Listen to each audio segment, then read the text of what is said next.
Hello, everybody. Welcome to another episode of the Thriving Adoptees podcast. And this is also a webcast. We're going to do this as a web too. And we're doing it intentionally like that. So hopefully we are actually looking at one another and not all over the screen like we did the last video that we did, me and Vin. And then, I just love talking to you, my friend. And, when I had this I love idea. talking to you too. Yeah. And when I had this idea, I just thought, this is Vin. Vin is the guy to explore this question with. So Thanks. So watchers, listeners, last week I was at the swimming pool, and there was a in the changing rooms, there was a dad and his son. His son's maybe standing up, so he's maybe 18 months old, 2 years old, something, I'm not sure. And there's a pen, there's like a little play pen in the changing rooms where parents can put their kid to stop them running away, right? So if they're getting stuff out of the locker or they're having a shower,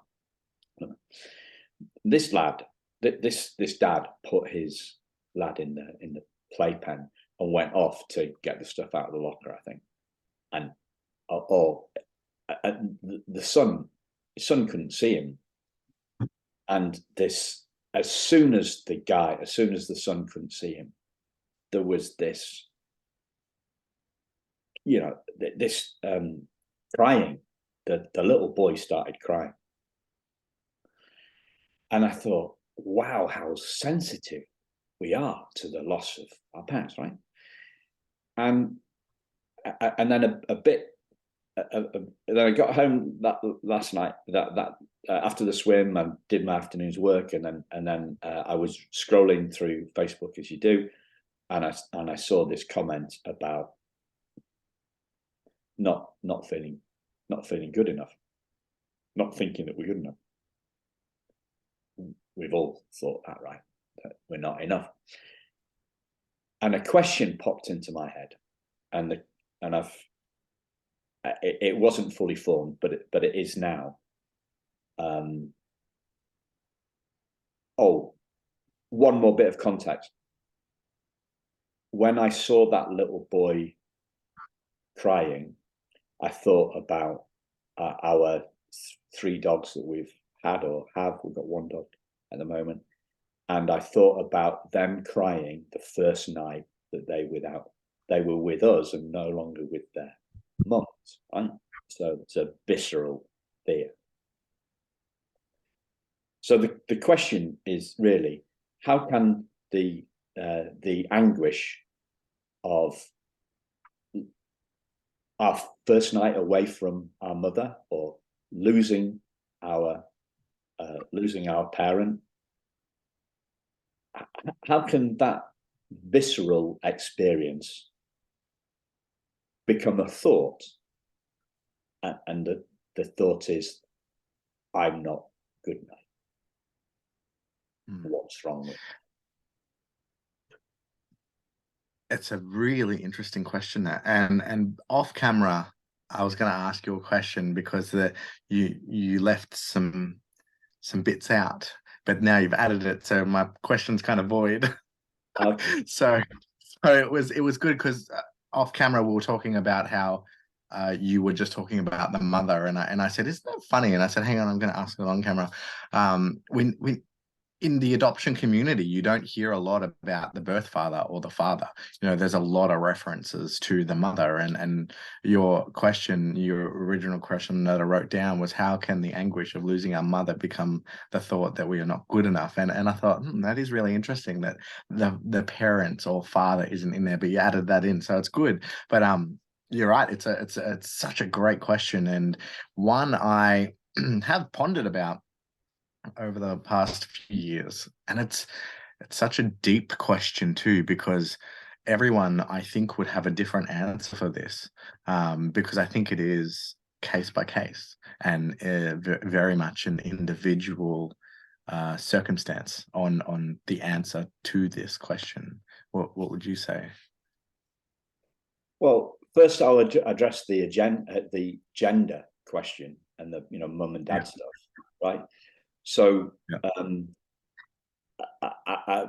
my dad my biological dad, I now know where he lives. I found that out last. Yeah. Like I know his phone number. I found that out through a conversation. I'm telling you about this. I had a conversation on New Year's Day with a woman that I met through Ancestry DNA.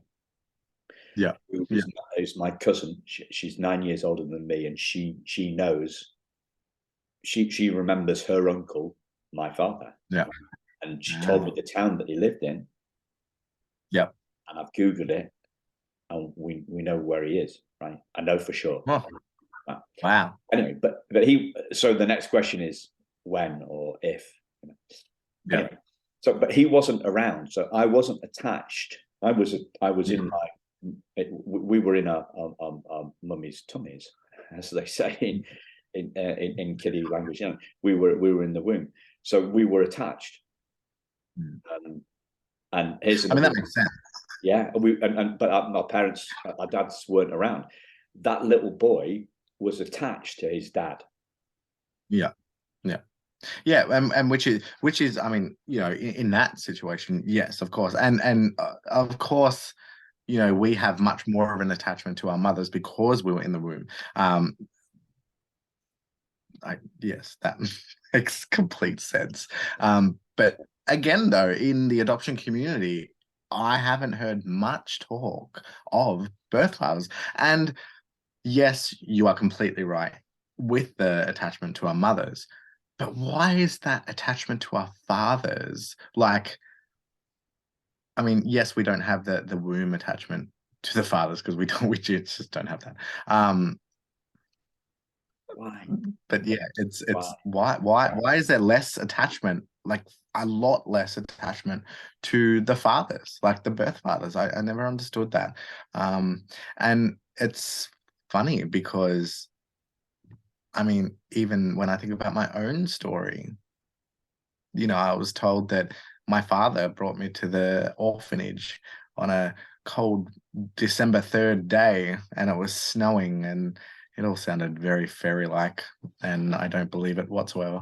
However, you know, I still don't really think about my birth father. So I think it's gender stereotypes. Yeah, I think so. So we've got this organization here in the UK called Young Farmers. Mm-hmm. Yeah, so it's mostly it's mostly kids of farmers. It's farmers' children who are then going to go into the family, because farming is a family business. Yeah, we have that in Australia too. Young farmers. Yeah, yeah. And one of their, and it's mainly blokes, right? And one of their mottos is we sow our seeds, then scatter. Okay, that's an interesting slogan. So it's about it's okay for men to be what's the word, sexually active without any, you know, it's a summation of it's a capturing of a cultural norm that women are popular with the ladies, and ladies are slags if they sleep around, and it's a disgusting bit of cultural stuff in the UK. Horrible, eh? Yeah, that's horrible. It is. But really there is a shit. But that's why birth fathers. So that's, you know, it kind of sums up, in my opinion, why it is the way it is. To a certain extent. I mean, it makes sense. It's horrible, but it's horrible. It's horrible. It lessens the title of a father. Like it's. Yeah. Yeah. I'm just coming up with a plausible explanation. Yeah, no. But I mean, it's very interesting, isn't it? And I mean, there is so much anguish when it comes to the primal wound and losing our mother. And you know, it's only recently that, when I say recently, in the past couple of years, that I've really sort of felt the disconnect, I suppose, from those issues. I can't put it into words exactly though, if that makes any sense. I can't articulate properly or fully like how it feels for me. Does that make sense? Yeah, it does. I Well, think I'm still forming that in my own head. Like I'm still processing all that. so yeah, I take, and I guess I am too, to an extent, behind the question. So what's behind the question?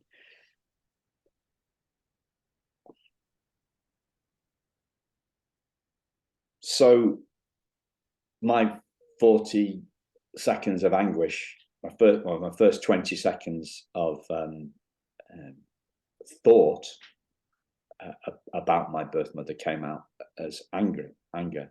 She didn't love me enough to keep me. Mm-hmm. Okay, so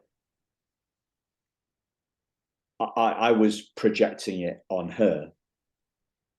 Mm-hmm. I was angry with her, um, uh, uh, but most of the time I've internalized it. So I externalized it on her, and now but most of the time I've internalized it as in, and I've only just realized this in this conversation, right? I'm not good enough. She, external, she didn't love me enough to keep me. Internal, there's something wrong with me. I was given up. Mm-hmm. That's a thought that's come to mind later. You know, uh, I did not have any vocabulary on my first night away from my birth mother. I didn't have any. I didn't have words. I didn't have words. But that's the thing, though. The tears are the words that we can't form. And so when we're younger, Slow down. our Slow that tears. down. Say that again. So tears are the words we can't form. So when I was going through the shit that I went through all last year, there were some days where I could control my crying, and there were other days where I was hyperventilating because I remember this one night I was walking down my road that I normally walk down, and I came to a bridge, and I stopped, and all of a sudden a song came on, and I just burst out into tears, and I was hyperventilating because I was it was like 3 a.m.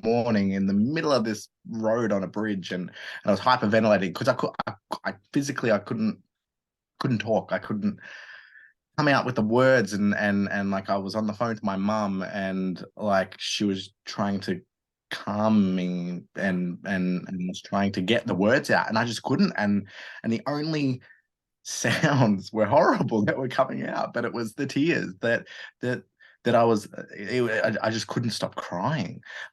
And as babies, that's our language. That's our expressions, the screams and it's the noise. It's the tears. That's what comes out. The noises and the tears when we can't speak. So that's the way we communicate when we're younger, and we didn't know any different. That was it. And as adults, I think when we're in that much of a state, there are no words that we can form because there are no words in the human vocabulary that can form how we're feeling or articulate how we're feeling in that moment. That's so cool. That's such a great summation of it. I love the clarity there. I'm getting goosebumps on it because I just hear people rambling on, and I ramble myself sometimes. I ramble myself a lot, as you know. So I love it when I can sum something up in that clarity. I love the brevity and the precision of that.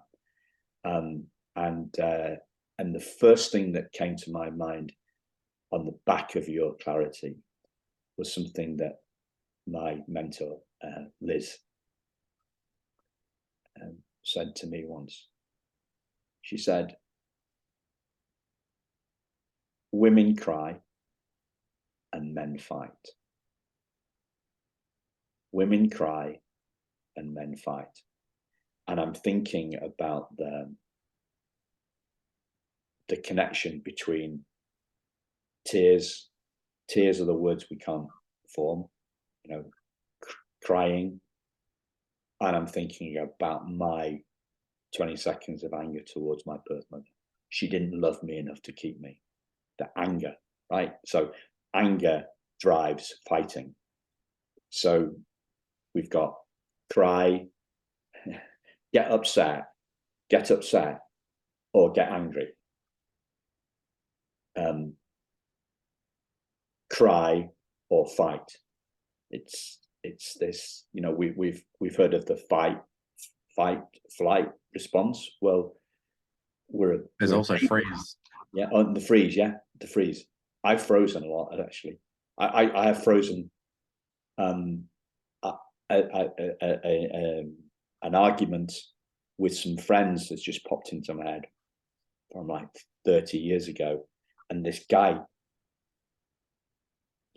was verbally having a go at me. I can't remember what it was about, and I just froze and said nothing. And afterwards, he said, "I can't understand why you didn't fight back." Who knows? I have no idea why I didn't fight back.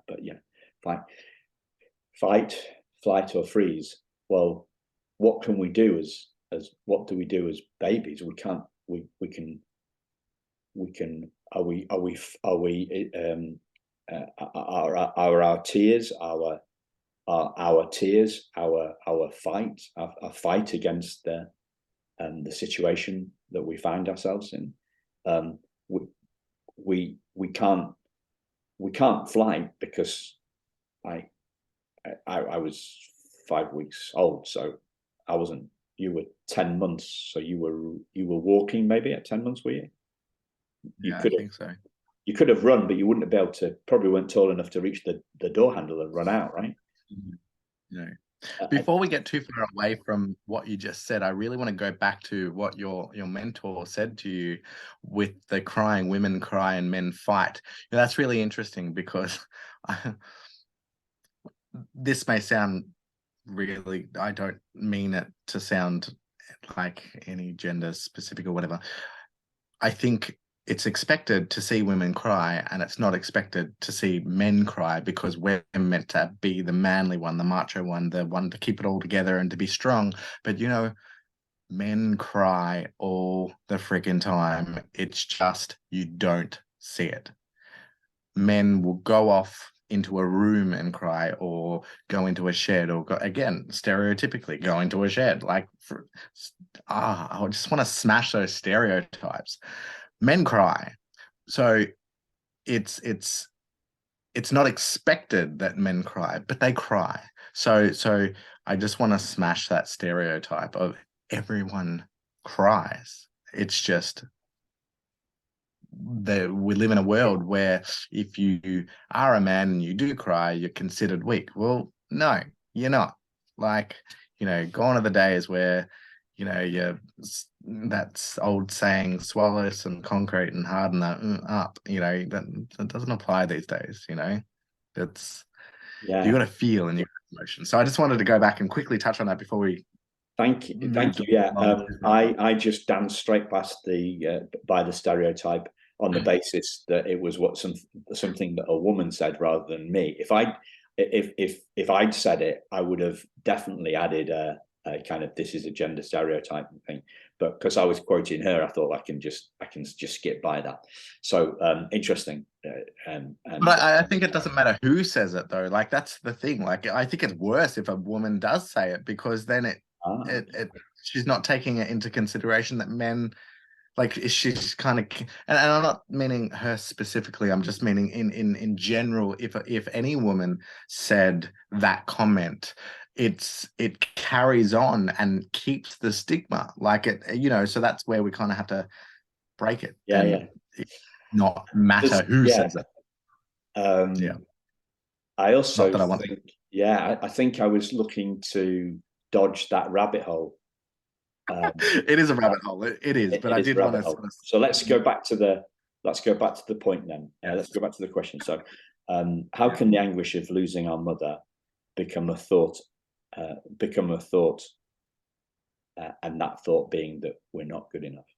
Have you got? The first word that comes to my mind is rejection, right? And you were talking before about that story that you were talking about with the kid in the swimming pool, in the change rooms. Now, think back to all the times that you've been rejected, if you have. I think back to all the times that I have, and it's a lot more times I've been rejected than been accepted. And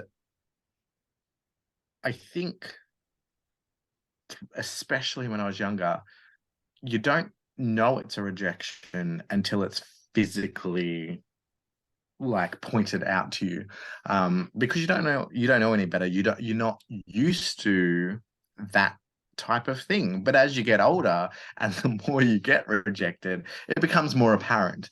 And when you get into your teen years, well, that's when the obvious rejections come out. Like, you get everyone gets invited to a party and you're the only one that doesn't, so that's rejection. You're being left out. So I think as you get older, it definitely does become more apparent. So you start to pinpoint the thoughts and that you aren't good enough because you're being left out, because you're not being included. And I think I when I think of not being good enough, for me that just associates it with rejection.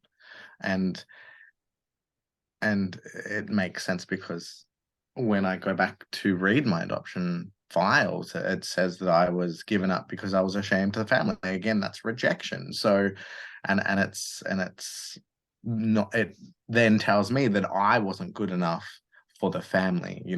I was ashamed to the family. So rejection and not good enough, in my book, are kind of the same thing, which sucks, but that's my association with it. Yeah.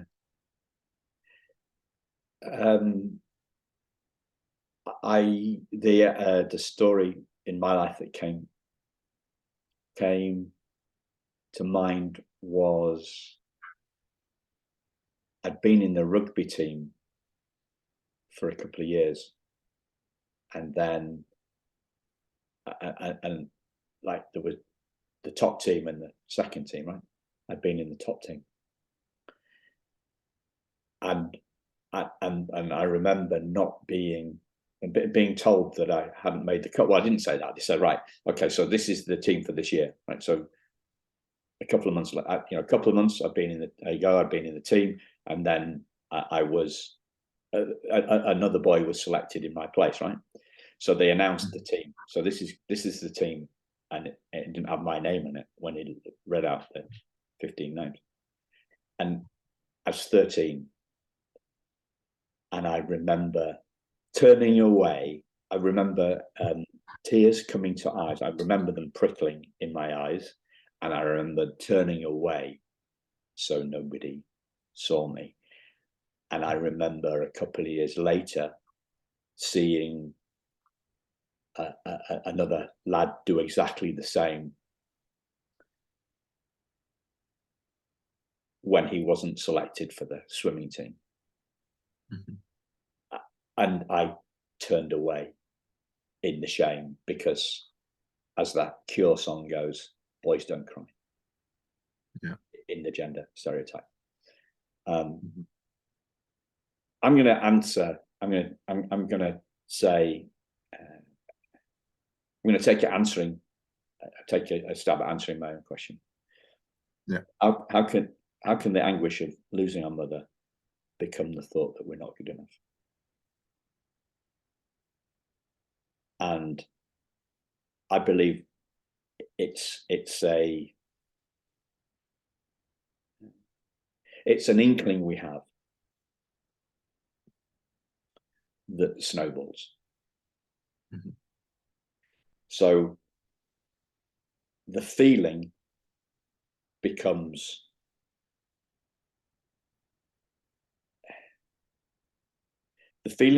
a question.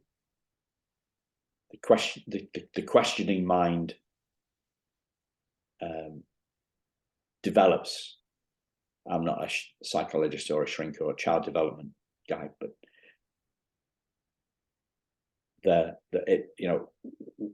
what was wrong? Why was I given up?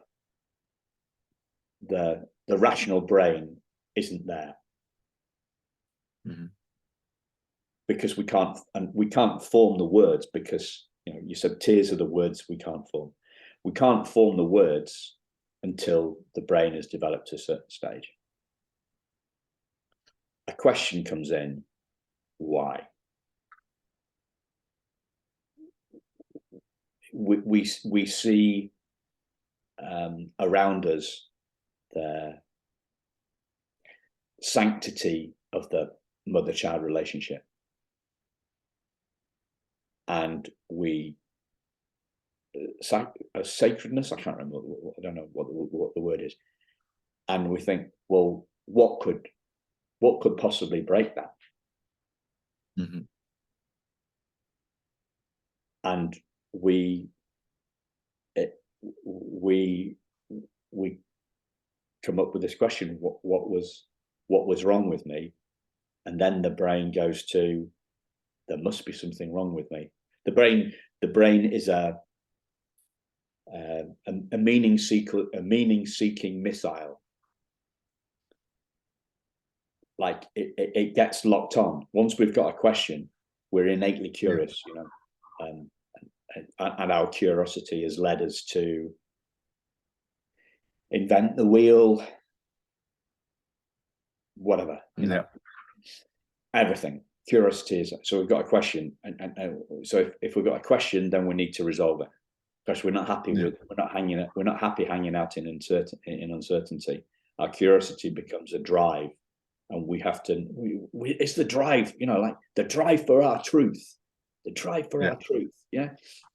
So we don't question the question.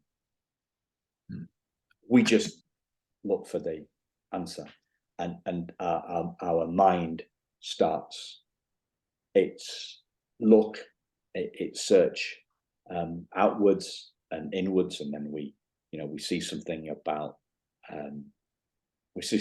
ourselves that we don't like. Mm-hmm. So for me, it was my buck teeth. So as a kid, I sucked my thumb.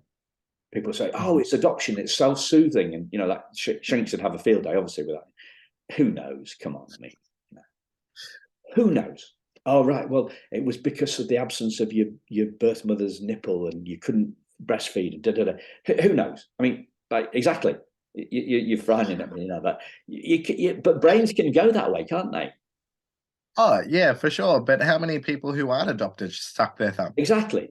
Like, you don't have to be adopted to have all this shit. Exactly. But it seems like, so I suck my thumb, as non-adoptees do. But once the brain, if the brain, like my brain, I'm kind of joking with it's adoptee. It's because I'm adoption stuff. What you said before, we'd had a conversation before. You said some 60-year-old couldn't get out of bed because it was adopted, because they were adopted. And you said no, they're just lazy. Our mind tells us, it tells us all sorts of crap, doesn't it, about ourselves? I'm sorry, that was a bit nasty, wasn't it? Can I put that into context? You can, yeah, of course. So when you and I were talking about that, so the reason why I said that was because I remember seeing a couple of years ago someone putting on a Facebook status saying that they couldn't get out of bed because of adoption, and there was no more context other than fuck adoption, and I can't get out of bed. And my first initial reaction to that was, that's just lazy. Like, how can it stop you from getting out of bed. And since then, it probably can. It can paralyze you, and it does cause a lot of issues. But from my experience, just from my experience, I can't fathom going through that much anguish and pain, and for it to stop me from getting out of bed. So I just wanted to that's in that was the thought in my That head. was the thought. So the brain, the brain finds a meaning and it locks on that meaning, you know. Yeah. So and you know, like, so the meaning that my brain could lock onto is, I sucked my thumb because I didn't have my mother's breast to suck. Right, that could be. That could, I could get locked onto that, but I haven't got locked. But the brain does like to lock on, and that brain has, that person's brain has locked onto the idea, you know, that adoption causes an inability to get out of bed. It's a bit like when when something upsets us and we go back to, like, say we go to our rooms and, you know, lay in bed. I often find sometimes, not so much as an adult, but when I was a teenager, I'd curl up in the fetal position, and I think there's got to be some connection between it's comfortable. It's the connection between being in the room and feeling safe. You're covered and feeling safe. So I mean, I often see it with young kids and teenagers, when there's an issue or something. You know, you'd often find them in the fetal position sucking their thumb because it's comfortable to them, or it's familiar, I suppose. And you know, there's got to be a connection. There probably is. I'm not smart enough to know this shit, Yeah. you know, in a professional sense, but you know, yeah, it's got to be a connection because it's common. It's very common. So you know, it's definitely represents, I think, I think it would represent being in the room and safe. Yeah. And that's probably why we like bed, because we're in that fetal position and we're warm and we're cozy, and it reminds us of being in the room. With no verbal reason, no rational, for no rational reason, just because it feels good. Yeah. So I was telling you about the thumb, and then we went down the rabbit hole. The thumb sucking, right? So I had buck teeth. My teeth stood out like Bugs Bunny, and I got called names, right? So there was something wrong, or there was something different about me. And then, so people tell us, bullies, make it about us, and there's something wrong with us. And then it seems to me this this oil tanker, this ship of insecurity, of not good enough, of insufficiency, the wrong ship, I don't know, it kind of it collects all the barnacles along the way, right? So what the thinker thinks, there's something wrong with me, the prover proves. See, there's something wrong with me. See, I've got buck teeth. See, I'm overweight. See, I'm not a good driver. See, I'm not attractive to girls. See, I'm getting rejected by girls. And so all the barnacles of wrongness get stuck on the hull of this juggernaut, of this oil tanker of insecurity, of wrongness. Mm-hmm. The story becomes a self-fulfilling prophecy. There's another thing that's wrong with me. There's another thing that's wrong with me. There's another thing that's wrong with me. And it all started from I'm mixing my metaphors, kind of, because I don't think I'm not sure if any of them are landing. So it's that the acorn of insecurity grows into a mighty tree of insecurity. Well, it's like a seed that you plant, and once that first seed gets planted, then all of a sudden the tree starts growing into uncertainty, and then you've got branches upon branches, and then it's never endless. Yeah. So what we're doing here is we're taking a chainsaw to the tree of insufficiency. Trying to. It's very hard once that first initial seed gets planted. It's really hard to chop that down because it comes up so quickly. You know, you squash one insecurity and 5 more pop up, and you know, and if you're an overthinker like me, I overthink the overthought. So it's insane. So my mind just doesn't shut off. So it's really difficult to chop that tree of insecurity. Yeah. And maybe we're going about it the wrong way. And that's just internal insecurity. My metaphor was off. So I heard something, you know, that the song from Frozen, Let It Go. Yeah.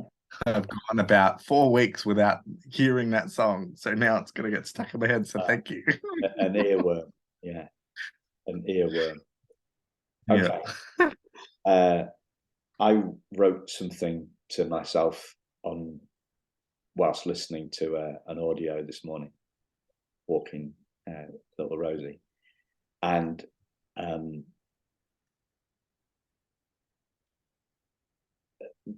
the phrase "let it go"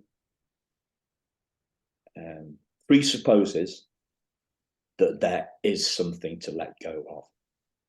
Mm-hmm.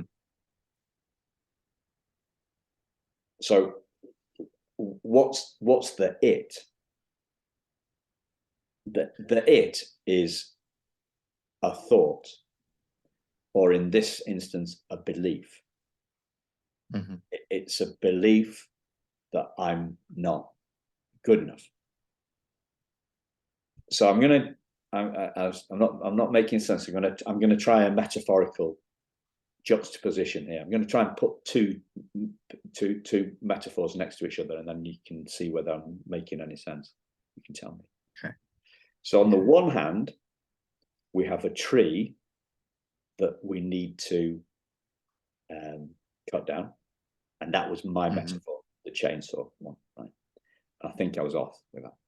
So on one hand, we've got insufficiency as a tree, and on the other hand, we've got insecurity as an ice cube.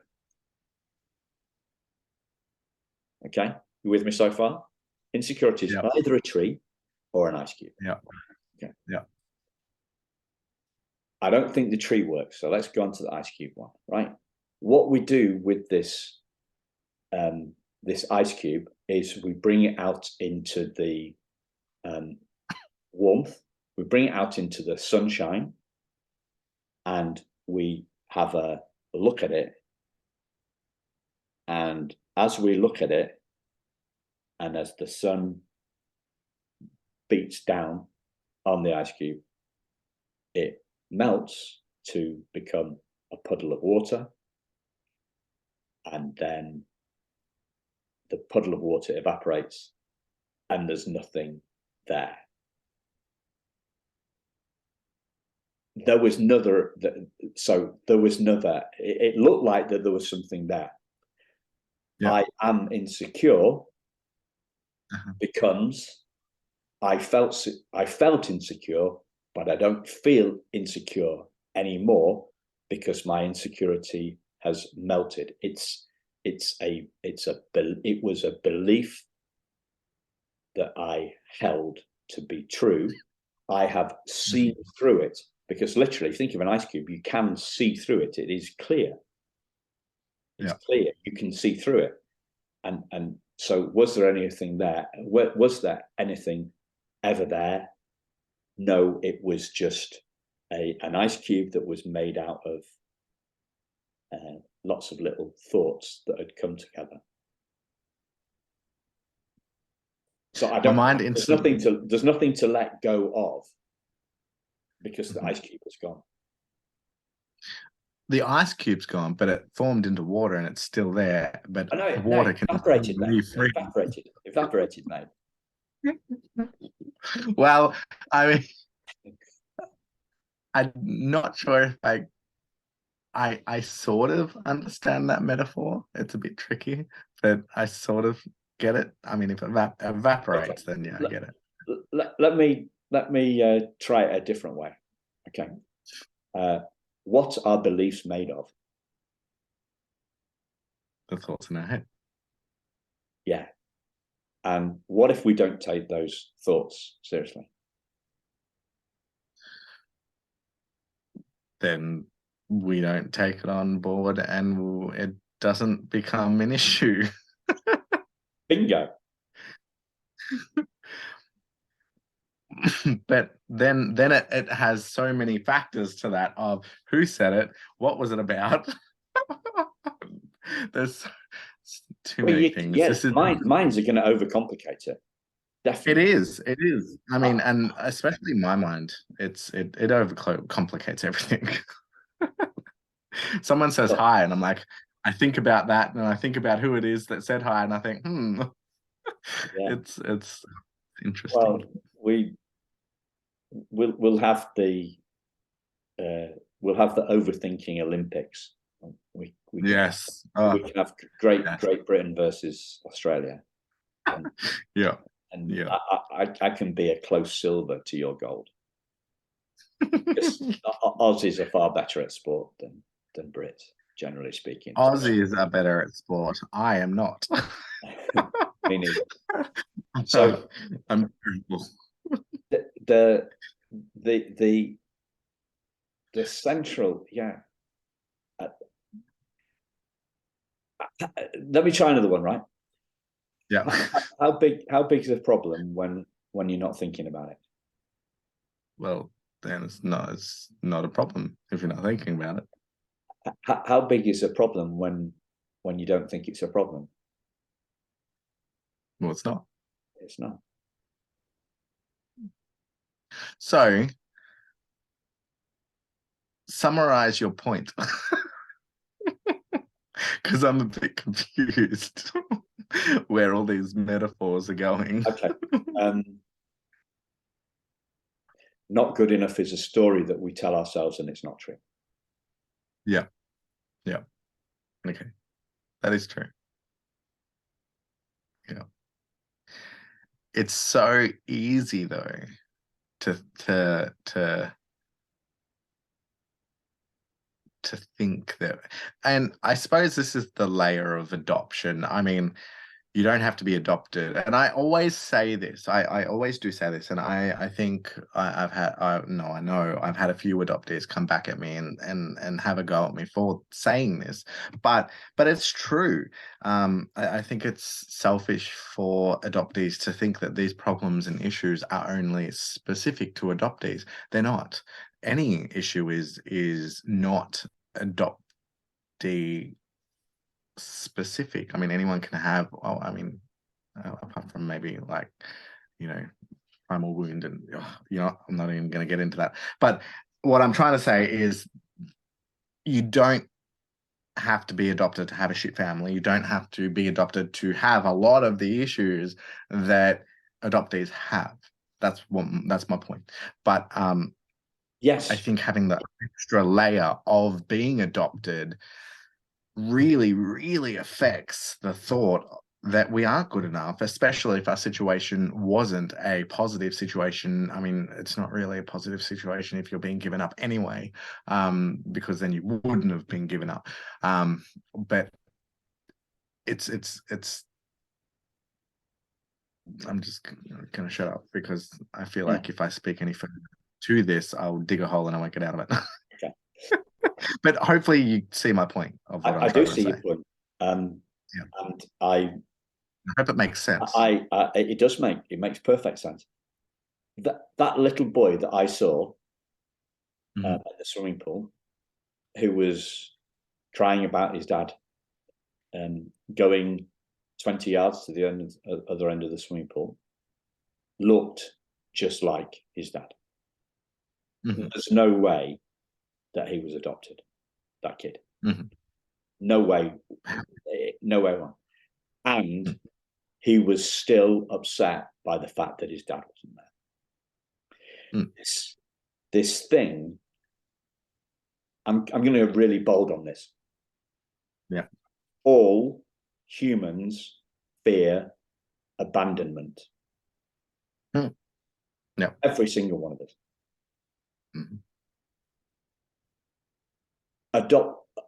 Us adoptees blame our fear of abandonment on being adopted. It's a human, and I truly believe this, right?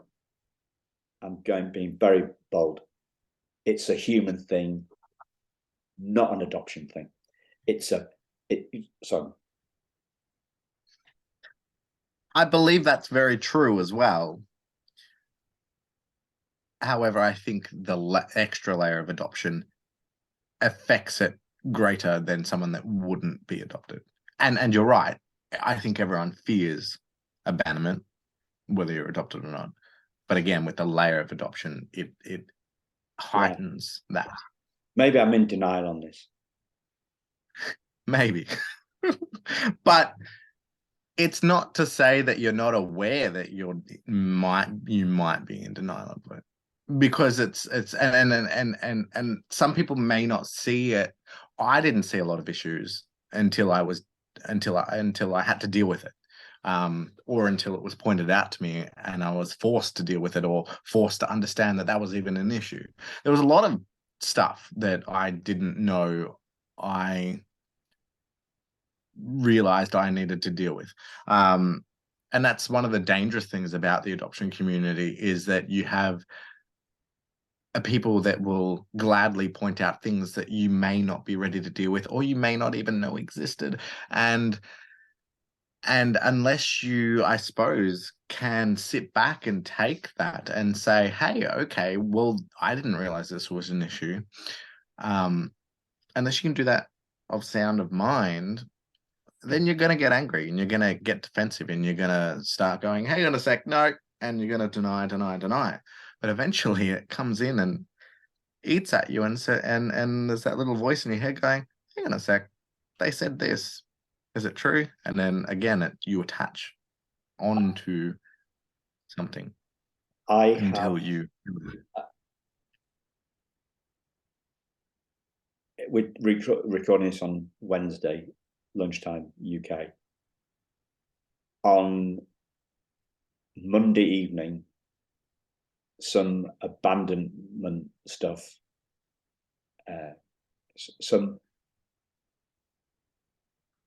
I realized some irritation was actually about abandonment. Right? Something that has been irritating me for quite a while. I connected it to adoption, and I'm now 56, and it's just like, wow, I never knew that. I never connected that irritation with being adopted, never, until, and it's just like, the scales have fallen from my eyes on that little topic. And our feelings may be heightened. our feelings, adoptees' feelings of abandonment may be more heightened than non-adoptees' feelings. And the good news is that we are not our feelings. I've become very concerned about my feelings, but I know that I am not my feelings. I'm more concentrated. I'm more interested in who I am, not how I feel. Our in the West and in Australia, New Zealand, you know, our kind of cultural vibe. Can you just repeat that again? Like, I heard it, but can you just repeat it again? You're more interested in. I'm more interested in who I am than how I feel. Yeah. We are not our feelings. Our feelings come and go. So I'm not feeling insecure or insufficient at this point in time. What I actually am feeling is, we talked about swimming, I'm feeling slightly impatient, and I'm looking at the clock and I'm thinking, we need to bring this in, because otherwise the swimming pool will be shut. Yeah. You know, so that's the feeling. That's the feeling that's coming in for me at the moment. Yeah. We are not our feelings. We are the space in which our feelings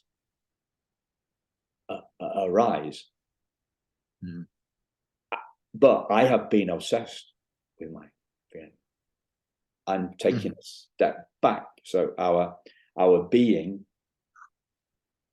is behind our feelings. We're the screen upon which our life story is playing out, including all the ups and downs and the emotional ups and downs. And I'm taking a step. I'm getting perspective. I'm pulling back from my feelings. My focus is on who I am, not how I feel. Mm-hmm. Mm-hmm. And that's really good. And one of the things that I've learned is that you can't tell other people how to feel either, and how to deal with it. You can advise, but you can't tell them how. No, because everyone's different. So do you think your original question? Sorry? I think so. I think we've definitely. I think we've shed light, and we've offered some different perspectives on some answers. So the feeling of anguish becomes a question: what's wrong with me? Creates an answer: loads of things are wrong with me. Creates a story: I'm wrong. And we can't see the picture when we're in the frame. We believe our beliefs. We trust our truths. Don't question our answers. We try. Yeah. Until we do. Yeah. And when we do, it's like pulling so we've got a knitted jumper. It's like pulling at a thread, and the whole thing, the whole story unravels, and we realize that the story that we've been telling ourselves about ourselves is plain wrong. Yeah, it's nuts. It's nuts. Yeah, it's nuts. Absolutely. The liar. Yeah, our chimpanzee brain is making nuts. The liar, the inner critic. I can't finish with that one, can I? The inner critic is a critic. The voice in our head is a liar, so it tells lies. It tells lies, but we don't put it under polygraph. We don't put our own thoughts under through a lie detector. So we believe our beliefs, and that central belief as adoptees is that we're not good, and it's not true. I was going to come up with some profound saying from some guy. Until we, I can't remember it. And until we, now I'm frustrated. Now this feeling of frustration has come into me because I can't remember. Listeners, I'm going to check out. I've jumped to a solution, right? How can I? I'm going to dig out the quote, and it'll probably come to me when I'm swimming, and I'm going to put it in the show notes and in the YouTube notes underneath it, and then all become clear. And my frustration is now lifted with myself. Vin, you've been an absolute star, as always. Thank you for the conversation. It's bloody pleasure, as always. See you soon. Thanks a lot, listeners. Bye bye.